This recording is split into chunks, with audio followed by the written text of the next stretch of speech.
Evening, guys, and I'm going to review last night's performance of the Crimson Project in Melbourne. The concert was on the 26th of June, 2014, and it was an exceptional gig. Like the performances were just mind blowing. Like I've never seen such musicianship before. Like only from the likes of the Stephen Wilson band, who were similarly amazing, and Opeth, which were also on the same level, I think, a few years ago.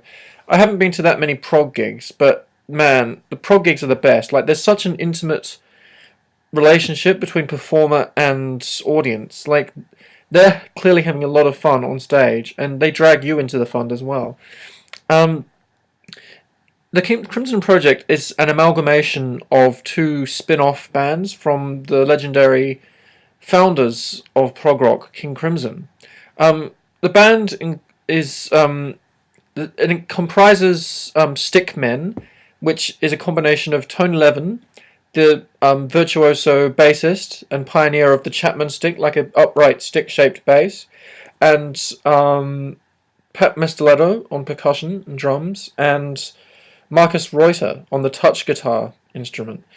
Um, and also performing that night were Adrian Bellew on guitar, and Julie Slick on bass, and Tobias Ralph also on drums.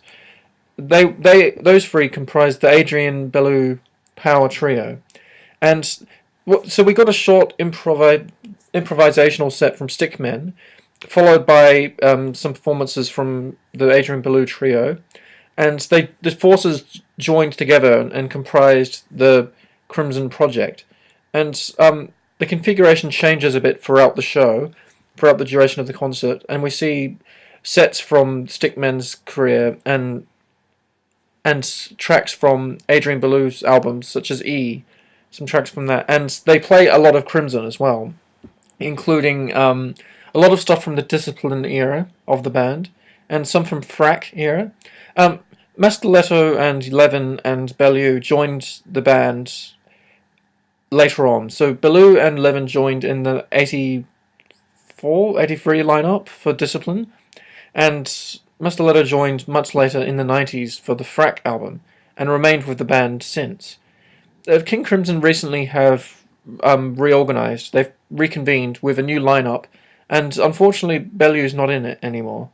But Levin and Mastoletto are still in King Crimson, and they're going to be touring again. They've hired Gavin Harrison, the Porcupine Tree drummer, who I've seen live in concert, and he's just a unbelievably talented drummer, like one of the best on the planet. And good luck to the new King Crimson, because he's going to be a real asset to their team. So the Crimson Project, they started performing at about 9 p.m. and it was a really good value for money concert. They went till about 11:30. The concert finished, and it was just a series of music from their various spin-off bands, plus a ton of 80s and 90s era Crimson, with a few hits thrown in as well. They played Red from the album of 1974 of the same name, and they also played Lark's Tongues in Aspic Part 2, which is just a classic in their catalogue. Well, what more can you say? And the reaction from the crowd was appropriately ecstatic upon hearing the first few notes of that song. And it was just impossible not to get into it and start headbanging and going berserk when Lark's Tongue came on. And I kind of made my neck a bit sore. I was in the first row. Like, it's not often that I get to do that, so I just thought to hell with it, and I just ran straight for the front as soon as I got in the venue. And I was at the front, beaming and smiling the whole way through. And Adrian Belew is just so genuinely funny and amusing to watch. He really gets into it, and it makes you enjoy his performances even more, because he's just really just soaking up all the atmosphere, and the faces he pulls are just hilarious while he's playing the guitar. And I just like the humorous side that he brought to King Crimson. Like, they have been accused of being kind of po-faced, prog band at times, but Billy brought this kind of humorous touch to the band, and King Crimson, I think, are a big influence on groups of today, such as Primus and Tool and the aforementioned Porcupine Tree. They take something of King Crimson's virtuoso musicianship and a bit of their humorous side too. Crimson Project opened for Dream Theater on their American tour recently, and I'm not sure this. I think this is their first Australian tour. This particular spin-off, the Crimson Project, and the crowd were excellent. They were really getting into it. I think bands enjoy coming to Australia because the crowds really get excited about the gigs, and Australian audiences give them the reception that they want. And it's just some prog fans are some of the loveliest people I've met. Like, they're really friendly and they genuinely love and care about music. And there's none of that rock star attitude from them. The guys were really approachable, and I met them afterwards. I talked to them for a few minutes and shook hands with Adrian Belew and Tony Levin. They're just down to earth guys. Like, they're just somebody you'd see on the street, just playing for their friends. Like, they don't have that elitist rock star looking down on their fans attitude that you might get in a stadium gig. Like, not that I don't love my big stadium bands, but prog gigs are just excellent. The atmosphere is just so much more intimate, and you get what you pay for. Like, the musicianship is peerless. It's just brilliant musicianship, and you get your nearly 3 hours of music. You get a selection of hits and more obscure stuff from their solo albums. I don't actually have all of the Stickmen and Adrian Belew albums, so I might have to look those up. I've got every King Crimson album though, and trying to track down some of their rare live stuff. So I'll just show you my King Crimson collection briefly. So if you look down on my bed over here, I laid out all my King Crimson albums. So I've got all of them from In the Court of the Crimson King right through to The Power to Believe, the most recent album from 2003.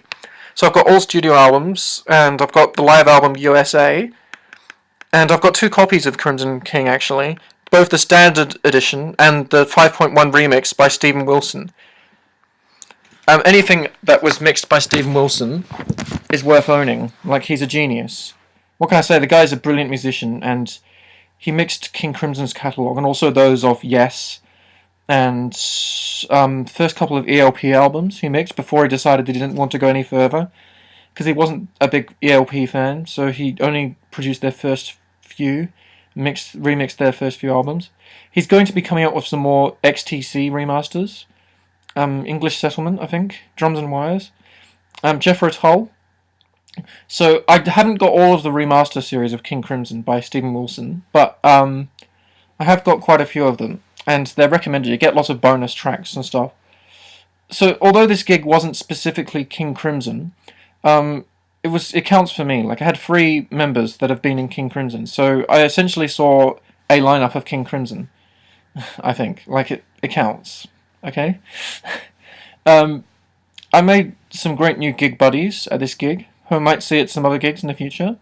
It's just, prog fans are like a community. Like, I met some people I've met at previous gigs last night. It was fun catching up with them again. It was fun seeing the band and interacting with the band with my approval, giving them the thumbs up when they were playing.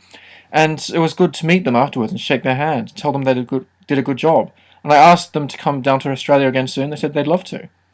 So that's the Melbourne concert of the King Crimson Project gig last night, guys.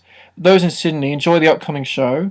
And the rest of Australia, you're in for a big treat. This is a fantastic gig.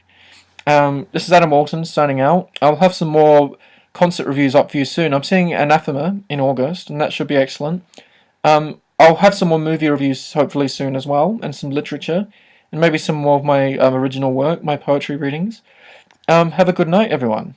This is Adam Walton, again, signing out.